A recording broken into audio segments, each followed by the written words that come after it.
You heard it right. Don't idealize. That goes in the same vein with what I usually say on this channel. But things that are true, you have to repeat them. And there are not so many original ideas. We always get inspired from one another, and we build upon it, and so on and so forth. And I want to focus today also, because of what I've just said, on the fact that you don't have to idealize. And I'm sure it happened to you previously. It's a common tendency that the human mind has, because it's difficult to live in reality and in which there is not so much hope and certainty. So we crave for something more. So we tend to create this sort of myths that help us cope with our day-to-day lives. However, this mechanism, which is millions of years old, and it's built in our DNA too, has some drawbacks, and it can become a pickle when you live like that, hoping that the next day will be paradise, or that you will buy something or make a change, and that will relieve you from all the pain. Because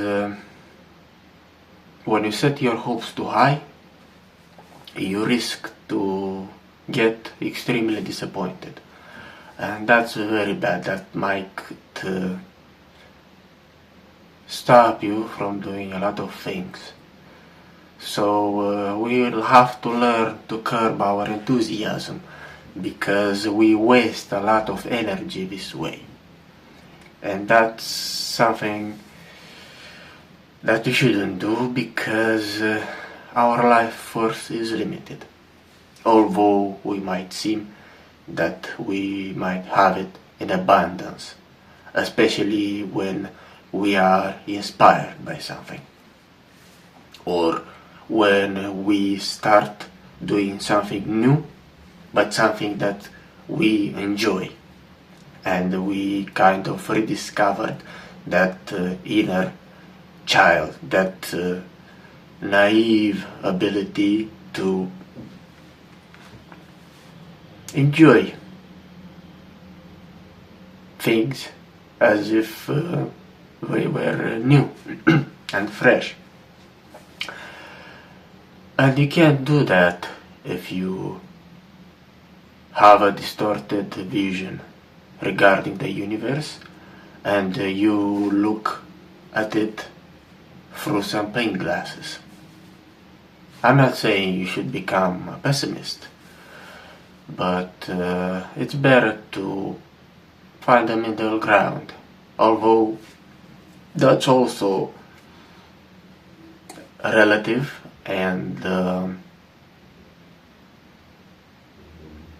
we view our reality according to our perceptions, and the reality as we think we know it doesn't exist. We only perceive a small fraction of that huge vibrational field coming from the original source of everything.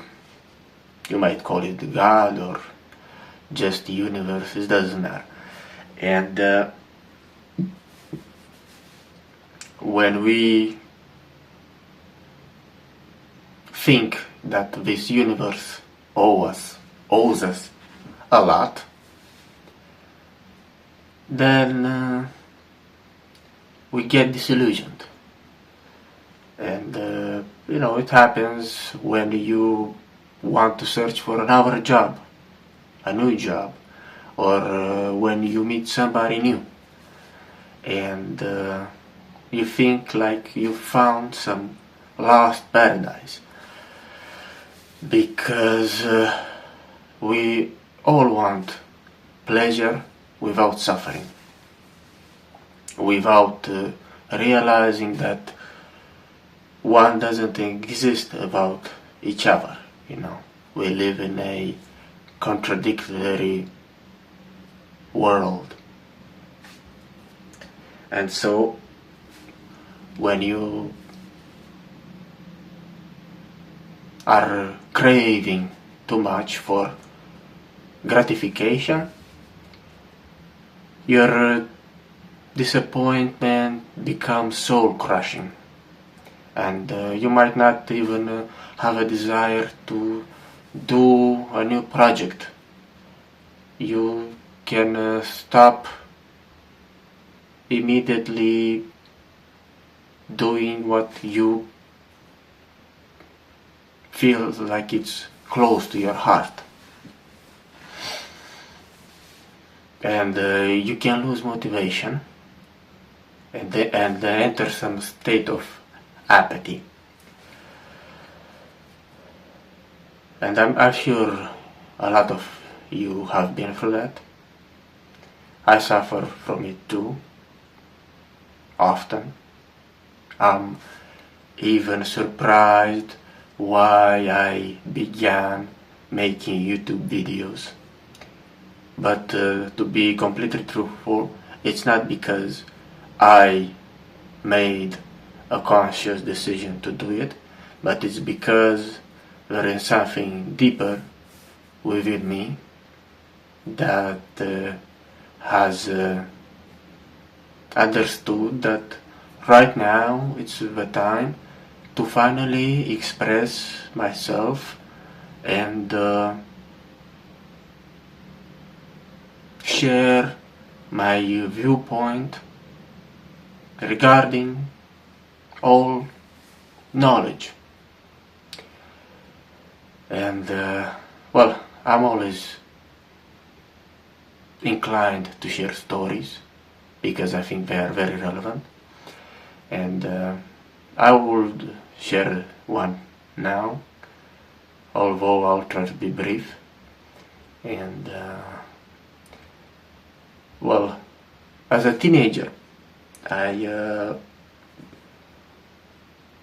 went to a college that specialized in constructions, and I hated almost every minute of it, because I thought that I wanted to become an artist or a poet at that time. That's what my dream was. Then I changed somewhat and I wanted to become a writer. But anyway, that's not the point. What I want to get at is that after I graduated college, I went to university to study literature, philology, and back then I still wasn't sure if I had talent, so I was expecting some confirmation. I wanted our people who were versed in that field to acknowledge me. And especially during the first semester, I worked very hard, and I impressed them extremely. Some of them were just flabbergasted and very impressed by my skills. And I kind of received the confirmation that I have a knack for words, and that's what I should aim for in my life. Although I am attracted to art and spirituality in general. So I impressed them so much, and then I was so overwhelmed by the constant praise that I lost almost all motivation. And as counterintuitive as that sounds, I was disappointed because it felt like there was nothing else for me to pursue. Of course it was, but given the fact that some of them were treating me very highly in an exaggerated manner, I lost my drive for a long period of time. Then I kind of recovered, but that kind of made me realize that there is nothing to search for, you know. It was the first time when I was confronted with the dark side, or the dark side of achieving your dreams, when given the fact that your brain has produced a lot of dopamine when you were pursuing your goal, it has to calm down and replenish. So you might have this sort of melancholy, spleen, you know, and that's okay. And you have to realize that the journey is more important than the goal, although you are still aiming for something. That's your drive. And I didn't have that wisdom at that time, and that made me take some decisions that I regret even now, and because of which I'm still struggling.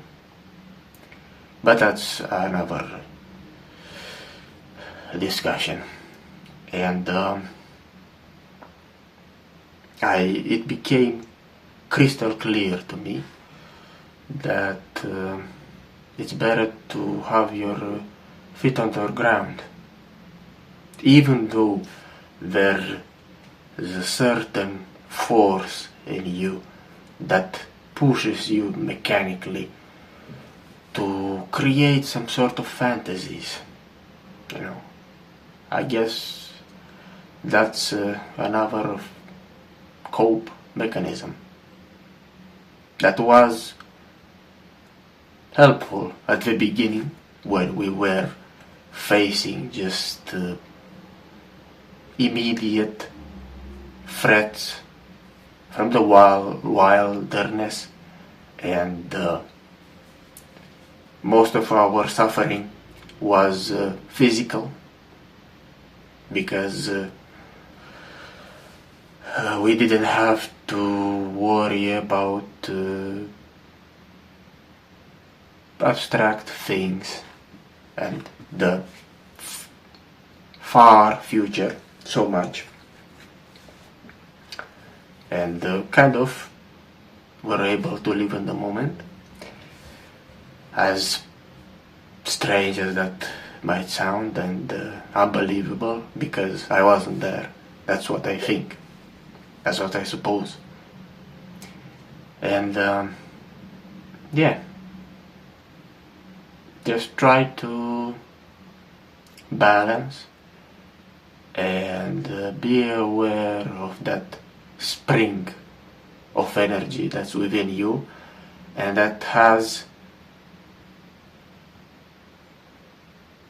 a lot of contradictory energies, you know, which is normal, because we need both sides of the spectrum in order to survive in this world, because the existent has endless unexpected possibilities. So we need to have a very prepared arsenal, a lot of tools, not only mechanical or utilitarian, but also of the realm of the mind, and especially of the soul. And that's what I wanted to do, to share with you today. I'll see you the next time.